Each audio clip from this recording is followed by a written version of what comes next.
will hurt you for this. I am the sword in the darkness. Lion doesn't concern himself with the opinions of the sheep. Let me give you some advice, bastard. Chaos isn't a pit. Chaos is a ladder. Only weeks ago, my lord husband was alive, and the realm was at peace. All who refuse will have their death. My father believed that iron was meant to unite the realm. I needed to know that there was no other path, and now I do. Hold to your courage! Hold to your wit! He must send the dragons to war. The horrors I have just loosed cannot be for a crown alone. What is up, everybody? Jeremy Icenfire here, and welcome to the channel. With episode 3 of House of the Dragon now in the books and the groundwork being laid for the upcoming big battle of Rooks Rest, we now look forward to the highly anticipated episode 4. An episode that will undoubtedly change the entire landscape of House of the Dragon going forward as we get ready to dive into our very first Dragon vs. Dragon battle. The episode 4 trailer starts off with Alicent stating that only weeks ago her lord husband was alive and the realm was at peace, followed by some footage of the upcoming Battle of Rooks Rest beginning to take place. And after the revelations at the end of episode 3 between Alicent and Rhaenyra, finding out that Alicent may have misinterpreted Viserys' final words, it looks like Alicent is starting to realize that she may have made a mistake in supporting Aegon's claim over Rhaenyra's. As next, we hear Alicent say to Aegon that he may be half of the king that his father was. And it seems like the rift on the side of the Greens is only continuing to widen, especially now with the absence of Otto Hightower, whose presence was sorely missed in episode 3. Time and time again, we have seen Alicent and Otto both preach patience to Aegon regarding the upcoming war and not rushing into battle.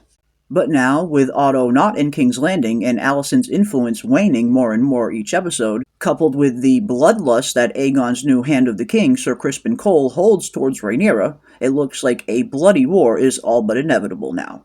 As we see next in the trailer, Sir Crispin stating that all who refuse will mean their death, as we see Sir Crispin proceed to behead someone, which could potentially be Lord Staunton himself, as we did see in episode 3 that he departed from Dragonstone in order to reinforce the area around Rooks Rest, or potentially another one of Rhaenyra's bannermen that the Greens failed to turn to their cause on their march. It's hard to tell as we don't get a clear shot of the victim's face.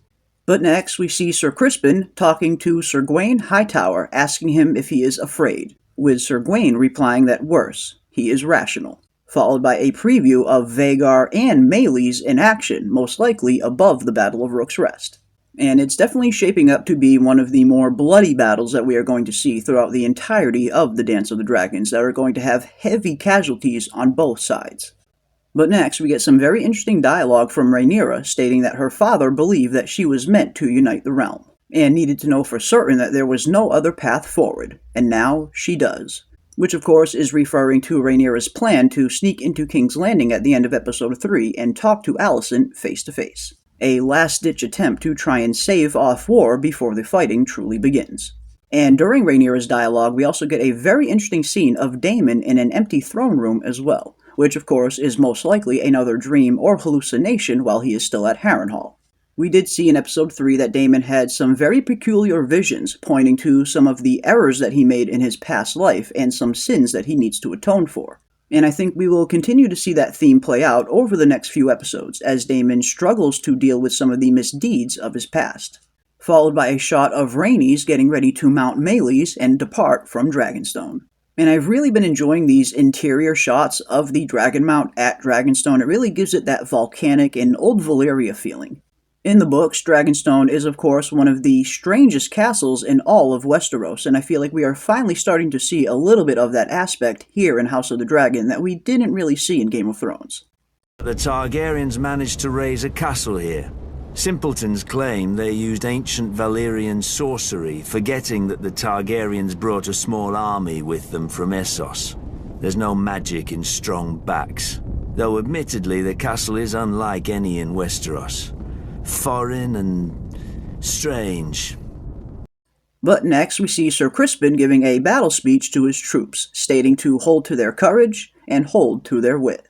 as it looks like things are going to heat up very fast once the dragons start hitting the battlefield. And I get the feeling a good amount of these soldiers have most likely never even seen a dragon up close, let alone fought against one in battle. So I am definitely expecting a lot of chaos and confusion among the battlefield when the fighting begins. Similar to how the Battle of the Bastards was portrayed in Game of Thrones, seeing the sheer pandemonium that happens during a ground battle, let alone a ground battle with dragons flying overhead. And during Sir Crispin's speech, we also get a shot of Aegon mounting Sunfire and seemingly departing from King's Landing. And now, heading into the 14th episode of House of the Dragon as a whole, we are finally getting our first proper look at Sunfire the Golden, the mount of King Aegon and said to be the most beautiful of all of the Targaryen dragons.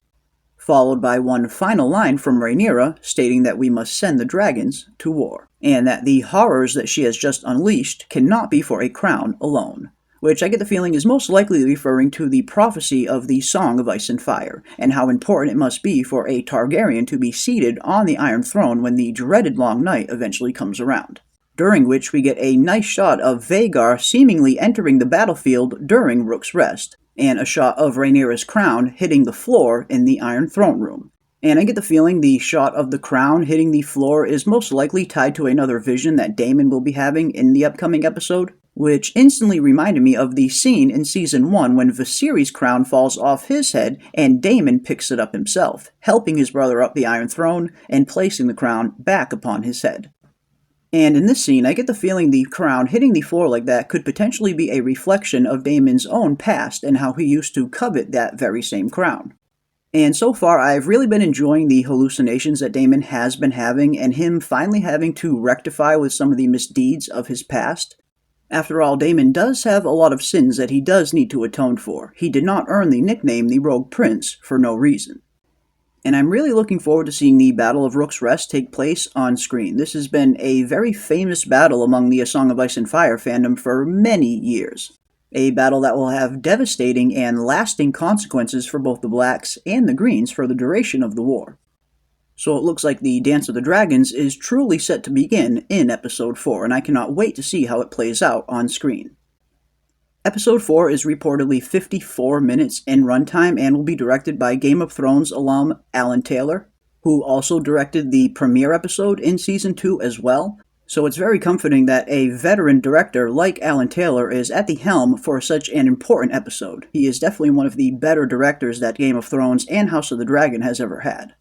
But there you have it, folks. Episode 4 is just a few days away now, and definitely let me know down in the comments section what are you looking forward to seeing most during the Battle of Rook's Rest, and how do you think events will play out compared to the book.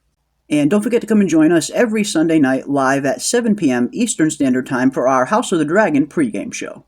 And if you enjoyed this video, don't forget to hit a like on your way out, and consider subscribing to stay up to date on all of our upcoming content. And as always, I want to give a big thank you to everybody out there for watching, and we will see you on the next one. You afraid, sir? Worse, I'm rational. My father believed that iron was meant to unite the realm. Hold to your courage! Hold to your wits! He must send the dragons to war.